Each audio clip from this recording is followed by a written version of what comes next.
to a new edition of Shoganet International Interviews. My name is Julieta, and we're here today with Dr. Brett Abarbanel, Director of Research for the University of Nevada, Las Vegas International Gaming Institute, and a newly appointed member of the Esports Technical Advisory Committee. Welcome, and thank you for being here with us. Thank you, Julieta. It's such a pleasure. Could you please describe the current panorama of growing business of esports gambling, not only in the US, but globally? Yes, absolutely. So I assume we only have a limited amount of time and not 3 hours for a whole professorial boring lecture. So I'll try to be brief here. But this is growing exponentially. One of the interesting things about esports has been how it has grown in tandem with gambling. When we think about sports and gambling, these two concepts are largely intertwined. We've been betting on sports for thousands of years all over the globe. And so esports, which is really a similar concept in the sense that it's really the spectatorship of competition, much in the same way that sports is, has similarly grown with this parallel gambling industry. And this has largely been, when we think about it in that capacity, the same sense of betting on these events, betting on esports events, competitions, that kind of thing. But it has also really grown to include a huge variety of different things. Esports has really existed in a largely digital space. We do have these events where people are showing up in person, but we also have these huge events that take place in a completely digital space. People play them from the comfort of their own homes online. People watch them from the comfort of their own homes online. And same goes with the betting that might be associated with it. The other thing that's continued to develop too is how gambling has continued to grow into this online space. It used to be the case, right? As you're like, oh, well, this is still a fairly new space, but we're talking about really 2+ decades of the ability to bet online, even in its most kind of basic form, if we really go back to the early 2000s. But now there's so many different ways in which people can interact and in this sense, then place these kinds of wagers, whether that be through interaction with the event, be through interaction with other gamblers, with the gambling operator themselves. This has continued to grow, and it really has only grown in a more exponential manner since COVID hit. Because COVID, then we all went into our homes and went into lockdown, and we really hyper-focused on things that we could do from our computer. And because of that, a lot of the ways that we experienced and consumed games, especially video games, really meant that we were in a prime location to see the esports and games industry grow. And again, then in parallel, in tandem with that, the gambling industry grew as well. And that really led us into where we are today. I mean, this has now been going on for, gosh, almost 2 years, certainly over 18 months at this point. And the growth has it's not as exponential as it was at the beginning of COVID, now that we do have sports coming back and in-person events as well. But this growth has really continued, and it put esports into the public, the public mindset, really. This might have been something before that was this kind of niche activity that really only nerds played. And, we nerds, we're still there, but there's so many others as well. And it's become something that's much more common and consumable or commonly seen as consumable, I suppose, than perhaps we would have even thought of in February of 2020. Right. And when it comes to this committee that was recently formed that you are now a member of, it was created after the proposal of a new esports regulatory commission, which was later amended, right? What are the limitations behind this decision as opposed to the original proposal? Is there a need for an independent regulator when it comes to esports gambling? Oh boy, so that is a huge question that has been debated quite a bit in many jurisdictions all over the world. And you ask about some of the limitations, but I talked about being an obnoxious professor, so I'm going to answer a slightly different question, if that's okay with you. Yeah. I'm going to talk about the limitations as well as the opportunities, because I think that this is something, like you said, originally this was meant to be a commission. It was meant to be really based on what still exists to this day is the Nevada Athletic Commission, which oversees events like boxing and MMA, UFC events fall underneath the purview of the Nevada Athletic Commission. So a similar Nevada Esports Commission was proposed to kind of operate in that same space, major events that would take place in Nevada would have to be subject to the oversight of this Nevada Esports Commission. There are pros and cons to that. Some of the pros, for example, are kind of a keener, more intense oversight on things like integrity issues. But some of the cons mean that there are a lot of additional steps involved in actually having an event like that in Nevada. So when we think about that in terms of just general business, it means incurred costs. It means frankly, it means incurred paperwork, which people aren't always keen to complete. It means increased collaboration with different regulatory agencies, which again, pros and cons. There are benefits to having that, as well as different downsides that may come into play when you have to, for example, open up the black box and show, to just use more of these terrible analogies, show how the sausage is made in terms of what's inside there. And sometimes what's inside of that black box is intellectual property, and people don't want to expose what might be there. So those were some of the things that came up as there was discussion as to what this might look like as a commission. And as you mentioned, right, this was amended, and in its final passage, this committee was created. A commission would have existed kind of on its own. It would be an oversight for esports events. This committee is within the Gaming Control Board, so it's specifically related to issues that touch on gambling subjects. And it's an advisory committee. So it's entirely possible that at the end of our terms, our advice will be, well, everything is great and we should keep doing exactly what we're doing. It seems unlikely that that will be what happens, but it's an advisory committee. That could be the case. It also could be the case that we say, what's working right now is terrible and we need to completely change everything that's going on. And we provide perhaps some insight on how that might look. So that's really where some of that opportunity lies as well, is a committee like this, to my mind at least, is a little bit more flexible in the sense that it can be more open about recommendations as opposed to trying to come up with very strict guidelines as to how an event might need to take place. And I hope that that really provides for a very collaborative environment. That's really the bane of my existence. I'm a professor, right? I love to bring people together and ask questions and talk about different ways we can do things and experiment with them. And I hope that something like this committee allows for that kind of collaboration and assessment of different types of opportunities. Well, experts in the field before this committee was created were like pinpointing some of the main issues, such as cybersecurity and integrity issues on the whole, as the main esports problems, right? But what do you think are the main challenges to address? What are the best practices to both regulate and further broaden this expanding world of esports, of gaming and betting? So this is a fantastic question. It's very easy right now to kind of pick out where some of the issues are, and incredibly difficult to say with confidence what some of the best practices are, because it's this continually evolving space. And so best practices themselves are continually evolving. And that's something that I hope that we'll be able to do, where recommendations might, rather than having sort of a static, you need to do X, it might be a more dynamic thing. You need to do X, and then as X changes, show that you're able to accommodate these sorts of things as they change. So for example, a big focus right now, like I'll go with cybersecurity, one of the things that you mentioned.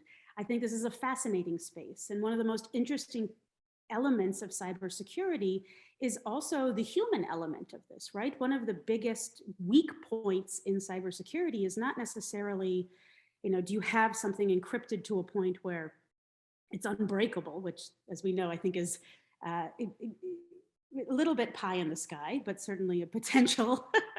But it's that human element. It's, am I the one who's fallen for a phishing scam? Or do I keep my password on a Post-it note on my laptop and my laptop got stolen and now somebody has access to everything that I had access to? So that's incredibly important. Though I am, and I apologize, I'm going a little bit down a different channel here. But really within esports and gambling, that's an incredibly important issue. We're talking about payments information. We're talking about banking accounts and financial information. So this is something that becomes incredibly important. Integrity of the game is incredibly important as well. I think that these two issues you mentioned, these indeed are two of the biggest elements. When we bring in that gambling piece to esports, it means that we're really addressing some of those natural weak points, right? When we talk about gambling, often what ends up happening is people get very concerned that that's going to bring about major issues like match fixing and general fixing of games. So this is the kind of thing where an eventual goal with this, a best practice would be to set up a world or an operation in which that confidence is there, that bringing gambling in and having gambling available isn't going to bring with it crime and lack of integrity. Because from our end, if we think about this from the gambling side of things, the integrity of gambling, integrity of betting is completely reliant on the integrity of the game. These two things are intertwined, and you can't necessarily have integrity of betting without integrity of the game. So there's this massive vested interest in gambling entities to ensure that that's also available in the competition. And that's a piece where there's sort of been a disconnect. I think a lot of esports operators, again, when we take a step back here with esports, a lot of esports themselves come from a place where this wasn't just something put together because people loved to compete. A lot of major esports were originally a way for game developers to kind of advertise the games they put together. So if they showed people who are really good at playing these games competing together, the idea was that then they could sell more games. We don't play football in that capacity, right? So Julieta, you mentioned that you're from Argentina. So I'll use Messi as my example here, right? Right. You know, FIFA doesn't use Messi to sell football, right? He's a fantastic player, right? There's other elements. They sell a brand and they sell other things associated with it, but we're not selling the game of football, really, are we? We're selling other elements. So that's sort of a comparison a little different there. So as this has carried forward to today, we're still seeing a lot of that element there. They control the game itself. There's some of this IP issues. We don't necessarily want to let people see what's behind the curtain and how that's made. And so if they are able to demonstrate their own integrity measures and what they do to keep that in place, then that can become something that is incredibly valuable to a gambling industry to be able to say, you know, yes, I have faith that the integrity measures going on here are useful and they are preventing major issues in breach of trust in this game. Therefore, I'm comfortable taking wagers on it. And those are the types of things, those elements. What are those qualities? These are the sorts of things that we'll be talking about as a committee to provide that sort of advice. And I apologize, I really did go the very long way around to get to the that's great. That's what we want. That's what we want. That's what we're going for. And I'm going to quote you now. You've said in previous interviews that the lines between gaming and gambling have been like blurring in the last couple of years. And it got me thinking of land-based casinos and the way that maybe they could integrate or further integrate esports to really give way to this form of betting and gaming. What do you think would be the best or the foreseeable ways in which that could happen? Oh, great question. So we've got a little bit of a double barrel here. So the way that this is coming together, I think you've really nailed one of the ways that people often conflate what's going on with esports and games. Because esports, typically when we talk about esports, we're talking about that competition and spectatorship of competition. Like the highest echelons of esports are these things like the League of Legends Championship Series or major ESL events. And then we have things like DreamHack, where they have huge competitions of again, the highest echelon of professional players, but they also have a massive LAN or local area network that they set up where anybody can come and play and compete against one another. And then as we continue to break that down further, then we start getting into things where we're really looking at the games themselves and not necessarily competition on those games. And so within that whole spectrum, we see gambling get involved in different ways. And I think that that's something particularly important to get to the second part of your question, where we look at how esports might be integrated into this space. It's something that's a bit more holistic than, say, putting an esports lounge, my apologies, I hit something on the side here, a little bit more holistic than putting an esports lounge into a casino space. You also have to think about the ways that games exist in our lives. So for example, doing something like putting a video game skin or theme onto a slot machine in the same way that we have like the Wheel of Fortune slot machine or the Sex and the City slot machine, that's not going to be the same thing because the underlying game is the same.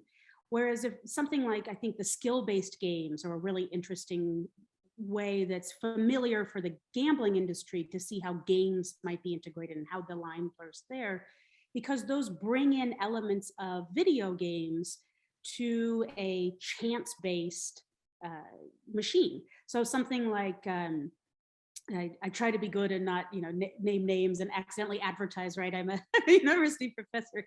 So for example, first-person shooter is an incredibly popular games and esports genre. So this is something like CSGO or Counter-Strike Global Offensive. And I've seen first-person shooter skill-based games that exist on the casino floor. And that's something that integrates the game element with the gambling element. Similarly, we're seeing gambling elements also show up in video games. So things like loot boxes, which have caused controversy all around the world. These are gambling-like mechanisms. And depending on where you are in the world, they're actually gambling mechanisms because gambling law defines them as such. And so that's something actually that's interesting because it comes out of the control of the regulated gambling industry. It's the game developers who have that as part of their game. I'm sorry to interrupt, but would you say that loot boxing in that sense is something that is one of the challenges probably that the committee is going to have to face in that respect? It's a good question. I'm not sure if that will be something that comes up for the committee. My understanding, the way that the law was written, that the committee is formed, is that it has a particular focus on esports events. And so I think that loot boxes might come up as relevant to esports events. So perhaps something like if there was a loot box giveaway for attendees of an esports event, is that something that might require particular oversight in a gambling capacity? Right. But that's an excellent question. Yeah. So I think that this is, and again, a thing where I try and give all the information at once here, but that becomes important because not every piece of this is something that is immediately an element of the regulated gambling industries, or even necessarily of, say, offshore online gambling websites, right? They're not necessarily thinking about loot boxes because that's not something that they operate. But the general public, this isn't necessarily, think about the things that you don't spend all your time thinking about. So I spend all my time thinking about gambling. I don't necessarily spend all my time thinking about like furniture, right? So I might not think about different elements of furniture in the same way. The general public probably isn't differentiating things like regulated gambling and online gambling and casino gambling and loot boxes, right? It's gambling. It all falls under this same umbrella. And I think that that's another piece, since you asked about, what's a good way to integrate esports into these casinos, is to recognize what you have as a gambling industry and what you have as a gambling operator, and differentiate yourself from these pieces that carry quite a lot of controversy. Are there different things that you can provide that are particularly attractive to your target audience? Can you provide unique consumer protection measures? So things like responsible gambling are different in an esports and video games world than they might be in a more traditional casino world. And all of these different things have to be considered as esports is brought into play. And it's definitely, to kind of tie back to what I was saying, right? It has to be more holistic than kind of this piecemeal, okay, I'll see if I put an esports lounge in, maybe people will come and then they'll go over to the slot machines. We've seen from different experimentation in different places that that's not particularly successful. It has to be a little bit more integrated within the space that's there. And the space that's there has to develop and evolve a little more to accommodate new interests. All right. And as we were talking before about the pandemic and the way in which people started live streaming what they do, their every move, services such as Twitch and YouTube kind of provided us sort of close up into different gaming talents, and it diversified the scope of what we think of a good gamer probably. And the esports audience also grew from that point of view, right? has there been a change in which bettors approach esports wagering? For example, let's take the participation or the growing participation of women. Does it move the industry needle, I mean, or does it mark any sort of trend, that diversification where, for example, women enter? Oh, this is such a good question. I've never been asked this question. It's wonderful. Yes, definitely. There's quite a lot of diversification. To start, for example, with women, if we go back to kind of the, I'll say, earlier days of online gambling, one of the phenomena that popped up was that we started seeing this growing population of women gambling. And part of that was this stigma that was lifted, right? A woman might not necessarily walk into a smoky casino space full of men, or they might not go into the local bookies where typically it would be full of men. And now they were able to do this online, and they could do it whether that be anonymously or near anonymously. And suddenly they had the ability to do things without kind of the nervousness of judgment there. This had pros and cons, right? Once we were able to go online, suddenly that anonymity also meant that there were potential issues with problem gambling, because then suddenly we didn't necessarily know who it was on the other side who was placing wagers. And that's something that we continue to work through to this day. It's a problem that needs to be solved. When it comes to this, you've mentioned streaming, and this is great because now there's so many different ways I can answer this question. You mentioned streaming and the different ways that we interact with gamers, and I completely agree. It's changed the way we think about what's a good gamer, because now we don't just consider how good somebody is at a game, right? We also think about how good they are as an entertainer, because that's an incredibly important thing. Some of the most successful streamers aren't the best gamers in the world, but they are the best entertainers in the world. And so with gambling then involved in that, it's you're handicapping games differently. If you're betting on this, do you want to bet on who you think is the best player? Do you want to bet on somebody else? Do you want to bet against your favorite entertainer? How are you making these decisions about wagers? It's also opened up different platforms in which we can place wagers. I've seen a lot of different startups and different companies who are starting to bring gambling into streams themselves. We can talk about slot streams, but I think that that's one step aside from what we've been covering here. But with the video games themselves, there's now this ability to have wagering capability tied to the streams. And so we have this opportunity to really connect with gamblers in a way that we haven't before, which again, this opens up incredible opportunity, not just in terms of the product mix, but also in terms of consumer protection, where we can reach people where they are. One of the most overused terms in the esports world is authenticity. It's like everybody's favorite buzzword. Everybody has one, right? Every field has a buzzword. And right now in esports, it's authenticity. And it has been for probably 5 years now. You have to be authentic if you want to get into the esports community. But that also opens up some more knowledge and understanding of what we can do for reaching this group in terms of providing a product that interests this community, of which there are many different communities, right? I'm a gamer and I watch esports and I'm part of my own communities. There's so many more that I'm not even part of because there's so many that exist. And we can really personalize in a way, not just the gambling product, but also the way in which we reach these groups with a hopeful eventual goal of making this the gambling behavior into healthy gambling behavior and not just a free for all. If you look at, for example, the advertising onslaught that has hit the United States and now Canada as well, as sports betting has spread throughout the past couple of years, perhaps ways in which we can reach an audience to access more healthy behaviors than perhaps just this madness of kind of advertisement of risk-free wagers, for example, and things like that. Well, in the end, there are a lot of kids who are very interested in people playing video games, maybe from their perspective, but in the end, it's a huge industry that it's turning into a betting industry, or has turned into a betting industry that, of course, from the point of view of children, even the diversification of the audience and the women and the stigma, to me, it's a theme that we can talk on and on for hours. Because it's new. It's absolutely new for the average person, at least. So Yeah. I imagine that it moves the needle in a way, because, well, now you have like a feminine presence there with playing the games that you've been playing forever as a man, as a kid. So it must be different to see one of those figures there and say, okay, I'm betting on this person, or I am investing on this person. It's different.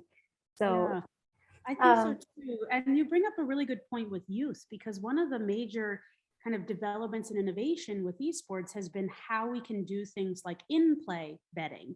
So it's, for example, like the flip of the coin at the start of a sports match to see, who picks which side or who kicks off, et cetera.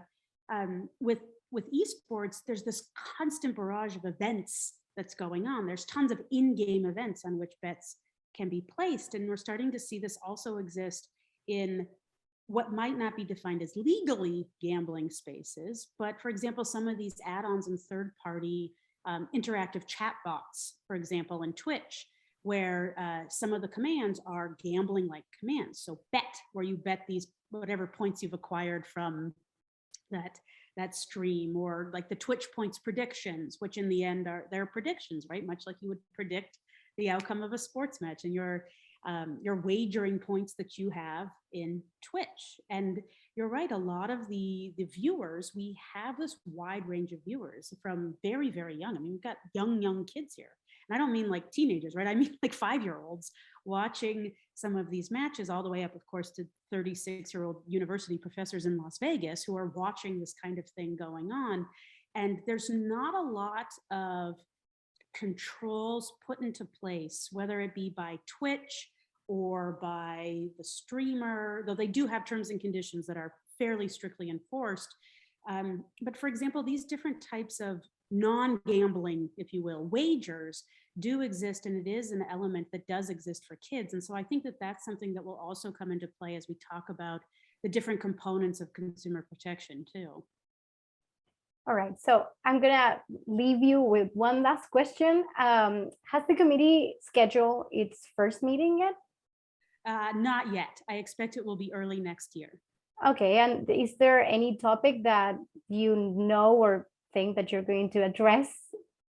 Not yet. I can tell you one thing that I really hope to address is something I alluded to a little bit earlier in our conversation, which is the ability to be more dynamic, right? This is a space that's evolving constantly. And so having some sort of static regulation just won't be successful in this space. And it will be restrictive. It'll mean that those who operate in this space won't be able to. They might choose to do it elsewhere. They might choose to avoid a place like Nevada if this isn't something that's welcoming to those who are continually in, for example, startup or entrepreneurial mode. And I want to make sure that everything that we do is looking toward the future, because that's really what a lot of esports is about. It's about how we've developed the things that we've known and loved for quite a long time into something that can be consumed as we move forward in this digital world. Well, thank you very much for your time. It's my pleasure. Thank you.